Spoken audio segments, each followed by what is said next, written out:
Yapit Sabta Putra. Saya harus sebut nama lengkap dulu.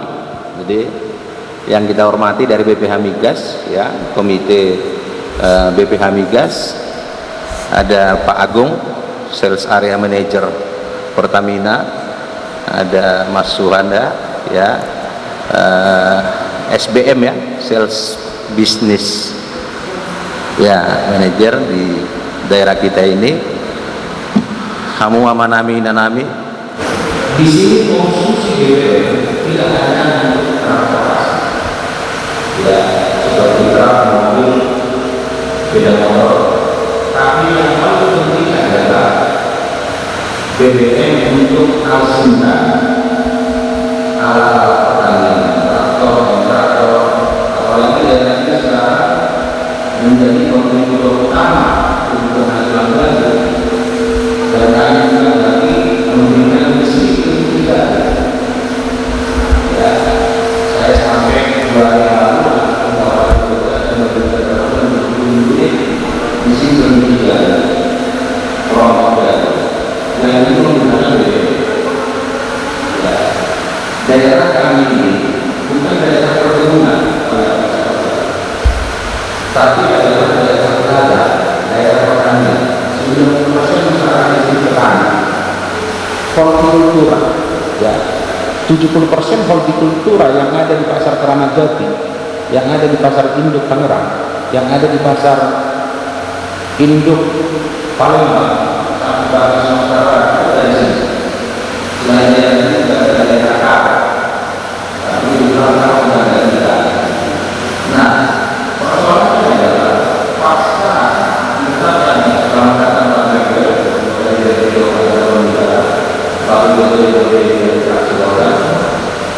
persoalannya adalah seperti yang tadi akan mengajukan kecamatan Garuda. Ketika ditetapkan, tidak bisa lagi mereka membeli bawang serebre, solar, ataupun pertalite untuk kebutuhan alat-alat pertanian.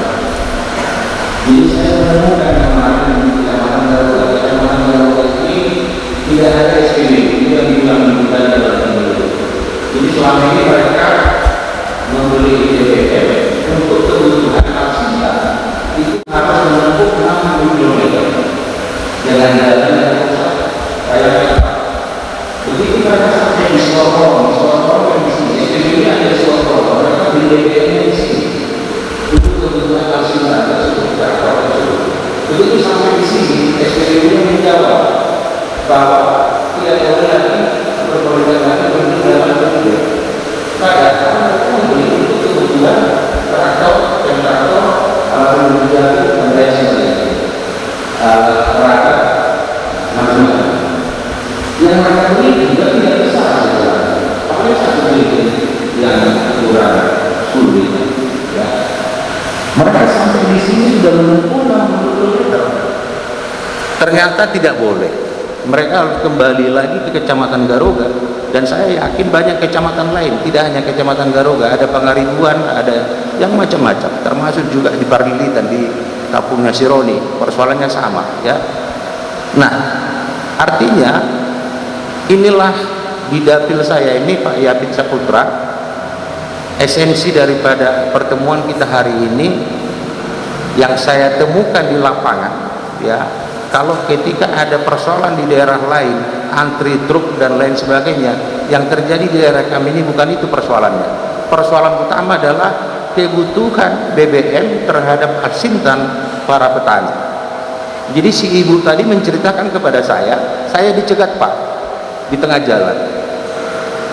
Akhirnya kami berdialog, berkomunikasi. Dia bilang bahwa sekecamatan Garuga sekarang ini semua alat-alat pertaniannya sudah tidak bisa lagi dioperasikan karena mereka tidak bisa membeli dalam konteks jerigen. Akhirnya saya telepon Pak Putut GM Pertamina. Saya bilang, bagaimana Pak Putut, ada solusi nggak untuk warga ini? Karena mereka ini sudah hampir berminggu-minggu dan bahkan sebulan terakhir mereka sudah sangat kesulitan, tidak bisa lagi traktor atau hand traktor dioperasikan karena mereka tidak bisa beli dari Sporong-Borong.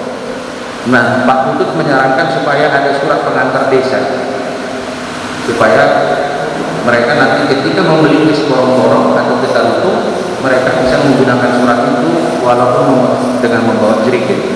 Tapi saya katakan, bayangkan kalau surat pengantar itu diberikan ke semua keluarga, ini kan juga ini.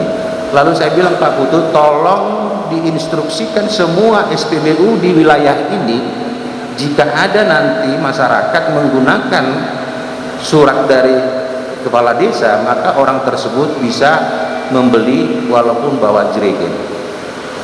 Artinya apa? Mereka ini adalah bukan untuk seperti yang disampaikan oleh Pak Yafid Saputra tadi, didesain tangki mobilnya untuk diperjualbelikan. Tidak. Untuk di daerah ini saya kira ini Pak Agung juga udah tahu, belum ada lah perilaku penyelewengan BBM seperti itu. Betul ya Pak Agung ya? Belum ada lah didesain tangki dan lain sebagainya untuk itu. Tapi mereka adalah bawa jerigen hanya untuk kebutuhan traktor, kebutuhan ala-ala pertanian mereka. Itu yang menjadi persoalan di daerah kami ini Pak, yang disebutkan. Nah, saya bilang sama Pak Putut kemarin, JM Pertamina, tolong diinformasikan atau dikomunikasikan pada area SPBU kita ini, apabila ada masyarakat membawa surat pengantar dari kepala desa supaya diperbolehkan untuk membeli, walaupun dengan batasan tertentu silakan diatur. Tapi saya yakin dan percaya mereka itu tidak untuk menyelewengkan. Bayangkan Pak, menempuh 60 km satu jerigen itu isinya berapa sih? Paling hebat 20 liter kok. 20 liter hanya beratus-ratus ribu. Nggak mungkin dong itu dia menempuh 60 km hanya untuk menyelewengkan 20 liter. Itu nggak mungkin. Hanya adalah untuk kebutuhan satu traktor, atau misalnya satu kebutuhan untuk alat pemipil jagung dan lain sebagainya. Belum dalam bentuk penyelewengan menurut saya, yang saya analisis. Inilah persoalan pelik, tidak hanya di Kabupaten Tapanuli Utara, termasuk juga di Kabupaten Samosir, Kabupaten Tapanuli Utara, Toba, Kabupaten Tumbang dan Buntut, yang jarak tempuhnya, karena di sini jarak tempuh antara satu kecamatan dengan SPBU itu sudah paling dekat 20 sampai 30 km. Kalau seperti di Jawa 20 km dengan jalan yang bagus nggak masalah. Di sini Pak, jangankan 10 km, 5 km pun kita tempuh dengan jalan infrastruktur yang sangat sulit, itu udah setengah mati. Kasihan masyarakat. Itulah persoalan terutama Pinang, betul nggak? Jadi itulah persoalan kami di sini. Nah, saran saya kepada Pak Yafid Saputra, mumpung pertemuan kita ini adalah pertemuan yang sangat baik yang diinisiasi oleh BPH Migas. Kita juga apresiasi terhadap BPH Migas yang melaksanakan acara ini. Saran saya, tolong dialokasikan kuota BBM khusus untuk alat-alat pertanian. Mungkin selama ini belum diprediksi dalam konteks kuota kita di dalam SPBU masing-masing SPBU. Ya, jika nanti ini bukan untuk perkebunan ataupun korporasi, bukan, ini untuk masyarakat. Dan kuota ini pun sebenarnya BBM yang mereka butuhkan jumlahnya juga nggak besar-besar, nggak signifikan, ya paling 20 liter per bulan per keluarga, paling segitu kebutuhannya, nggak lebih. Mereka juga nggak beli dalam satu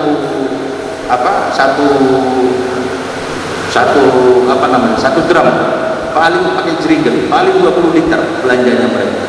Nah, saran saya yang pertama adalah tolong dialokasikan penambahan kuota untuk kebutuhan alat-alat pertanian khusus di 4 kabupaten ini. 4 kabupaten. Kalau di Labuan Batu yang arealnya masih aktif juga, itu sudah daerah kebun Pak. Saya juga tidak bisa menggaransi kalau di situ tidak banyak penyelewengan terhadap BBM. Betul Pak Agung?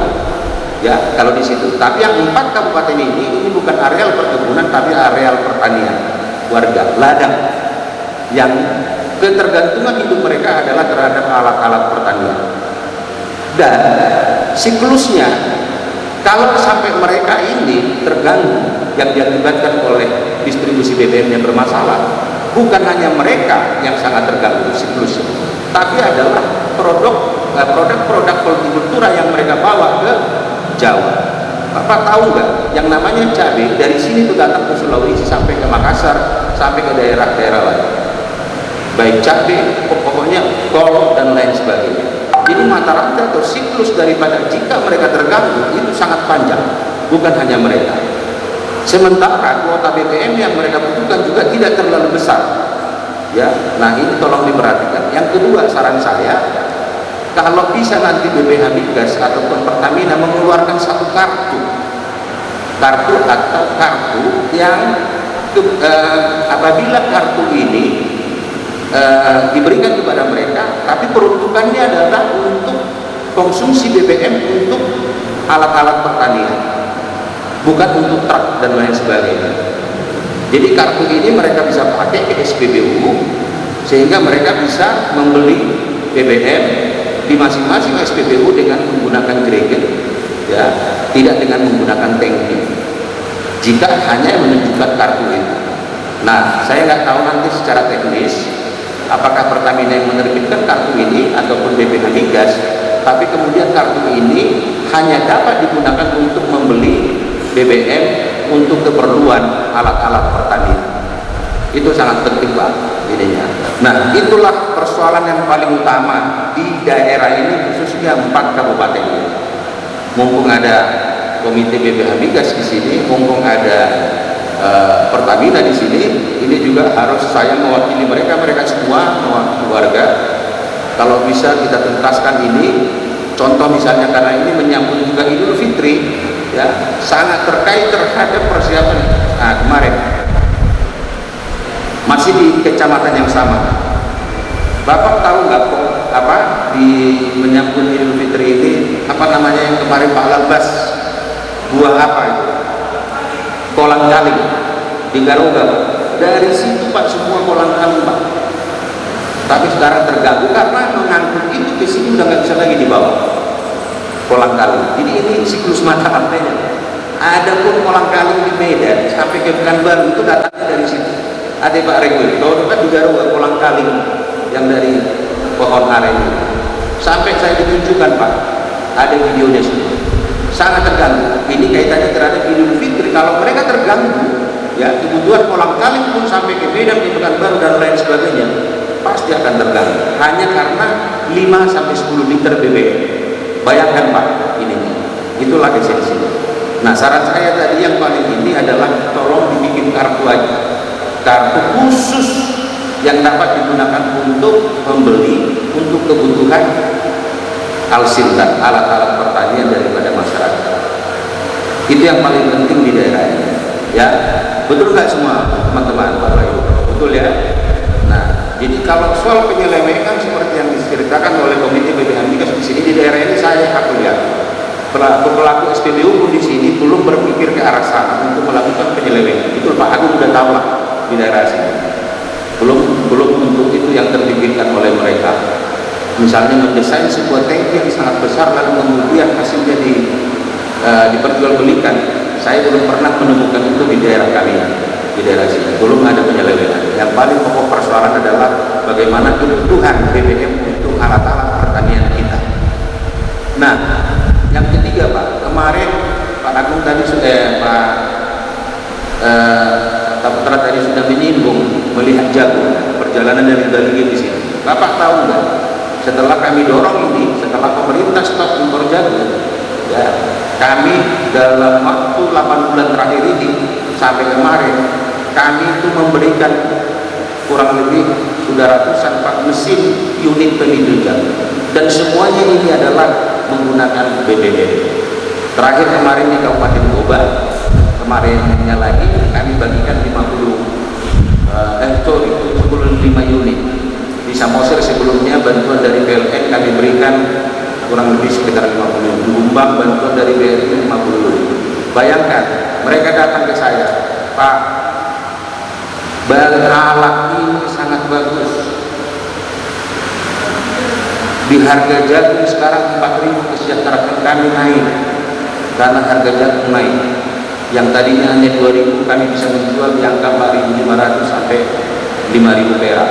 Masalahnya adalah mesin pemijul jagung yang Pak Lampor berikan ini tidak bisa kami operasikan karena kami tidak punya BBM dan kami tidak bisa beli pakai jering. Itu persoalan. Dan Pak Agung, Pak Yuda tahu nggak?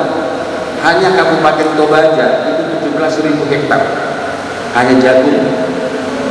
Tapanuli Utara lebih besar lagi, Kumbang juga sama, Samosir juga. Ini penghasil jagung. Tagihan kami per minggu kemarin hanya Kecamatan Garuga aja, Kecamatan Garuga yang saya kunjungi kemarin 19.000 ton satu kecamatan loh per minggu jagung yang dikeluarkan.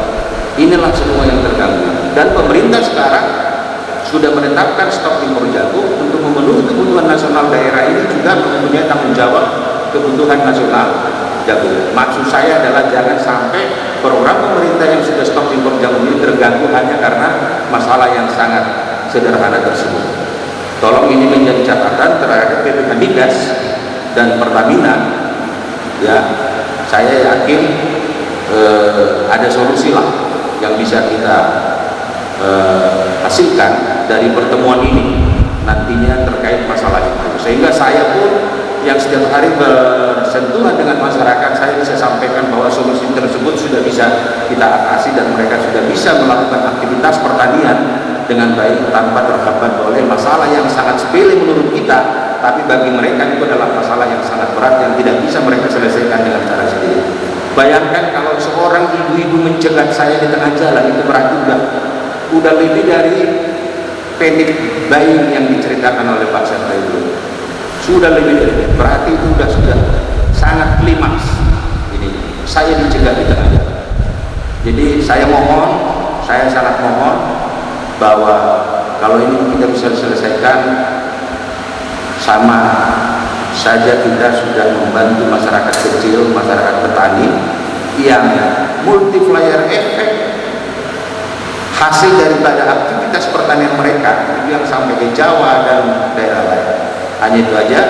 Sekali lagi saya menyampaikan terima kasih yang sebesar-besarnya kepada BPH Migas. Kita tepuk tangan dulu kepada BPH Migas. Kita ucapkan juga terima kasih kepada Pertamina, perusahaan yang selama ini menopang kebutuhan konsumsi BBM masyarakat. Tanpa Pertamina kita tidak bisa melakukan seperti yang saya ceritakan tadi. Nggak bisa. Dan yang sorry, saya campur-campur bahasa Batak. Nggak bisa kita bertani kalau nggak ada Pertamina. Ya, jadi kita kalau ada di SPBU semua kita punya tanggung jawab mengamankan semua aktivitas Pertamina melalui SPBU. Setuju kita semua? Kita amankan ya, jangan ada sampai ada masalah di Pertamina melalui SPBU dan lain sebagainya. Jadi ini adalah kalau kita bicara BPH Migas, kita itu mengurusi kegiatan usaha hilir. Usaha hilir itu usaha terkait dengan perniagaan, usaha terkait dengan pendistribusian BBM, kurang lebih seperti itu. Kemudian kalau kita bicara BPH Migas juga, kita mempunyai 6 tugas fungsi Bapak Ibu. Kami berfungsi sebagai kemudian mengatur dan menetapkan ada 2 bidang utama, ada bidang BBM dan juga bidang gas bumi. Kalau bicara bidang BBM, yang paling seru dari tugas kami adalah bagaimana kita mengatur dan bagaimana kita menetapkan atas ketersediaan dan juga distribusi BBM nasional. Mungkin Bapak Ibu sekalian, Kabupaten Kepulauan Utara, maaf. Jadi mengingat mungkin karakteristik tadi saya sempat ngobrol dengan manajer SBM, Excess Area Manager Pak Agung. Jadi kalau di sini mungkin karena memang merupakan kota kabupaten yang memang bukan merupakan jalur dari warawiri kendaraan yang melintas kabupaten, kota atau provinsi, mungkin hiruk pikuk yang kita alami di pertengahan Maret kemarin mungkin belum begitu terasa di sini. Jadi pertengahan kemarin itu ada banyak wilayah yang kemudian banyak mengalami antrian kalau kita mengisi BBM di SPBU. Dengan antrian-antrian tersebut mengakibatkan kalau kami bilang itu panic buying. Jadi masyarakat panik. Jadi ini ada apa ini gerangan? Kemudian sampai banyak orang ngisi di SPBU karena nggak mau kalah, ngisi juga. Karena makin banyak yang ngisi, makin antri. Diberitakan di mana media, di medsos macam-macam, akhirnya ya terjadi yang kemudian yang Bapak Ibu mungkin bisa lihat di berbagai macam pemberitaan media bahwasanya banyak antrian BBM di SPBU. Jadi itu merupakan hal yang menjadi tugas kami, bagaimana kita menjaga sebenarnya agar kemudian BBM ini merupakan hal yang sangat vital bagi roda pergerakan ekonomi bangsa. Kita berharap kemudian memang penyaluran ini bisa berjalan dengan lancar dan tepat sasaran. Keberadaan kami ini lebih kepada yang tepat sasarannya. Di sini di forum ini kita lihat Pak Lamhot, izin Pak, peserta di sini saya lihat kompak semuanya pakai baju kuning Pak. Ini sama Pak, tadi perjalanan dari Bali ke sini Pak, ada beberapa spot jamu yang udah kuning. Jadi udah mulai ini menguning. Semoga wilayah-wilayah Tapanuli Utara dan sekitarnya, wilayah dapilnya Pak Lamhot untuk warna kuning ini makin kuat di sini. Kemudian bisa menjalankan amanah, dan rekan-rekan semua juga bisa menjalankan semua hal yang diperintahkan oleh Pak Lamhot untuk kebaikan kita semua bersama. Bapak Ibu yang kami hormati, Pak Lamhot,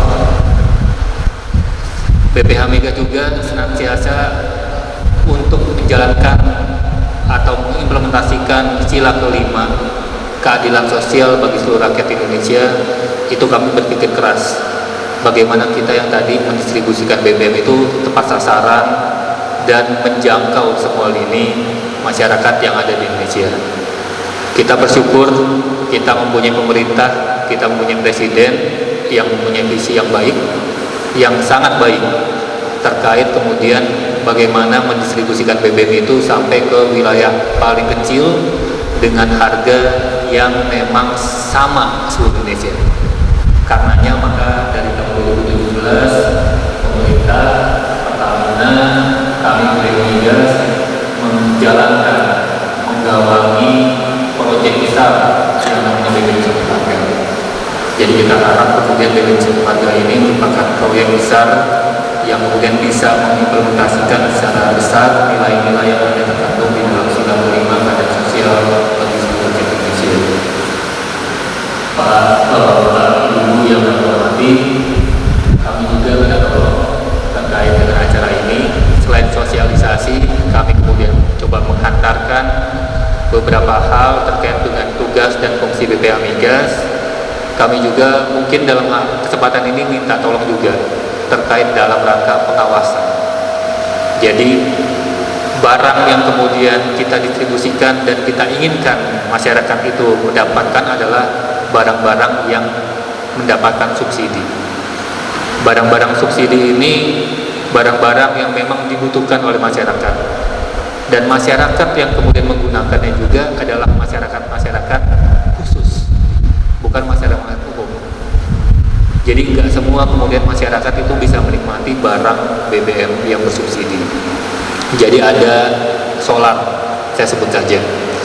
Jadi implementasi penyaluran BBM subsidi ini banyak tantangannya Bapak Ibu. Jadi kita lihat sebenarnya barang-barang ini hanya diprioritaskan dan ditujukan untuk masyarakat yang memang ditujukan. Saya ambil contoh misalnya adalah angkutan-angkutan umum dan angkutan yang melayani kepentingan umum seperti ambulan, kendaraan sampah, macam-macam lagi. Tetapi apa yang kita temukan di lapangan? Justru banyak kendaraan plat hitam yang kemudian dari sisi harga gitu ya, itu kemudian bisa mencapai harga ratusan juta rupiah, tetapi kemudian dengan apa kita bilang bahasa itu ya, buka tembok lah ya, itu mengisi di SPBU untuk mendapatkan BBM subsidi yang harusnya itu didapatkan oleh masyarakat yang memang benar-benar perlu.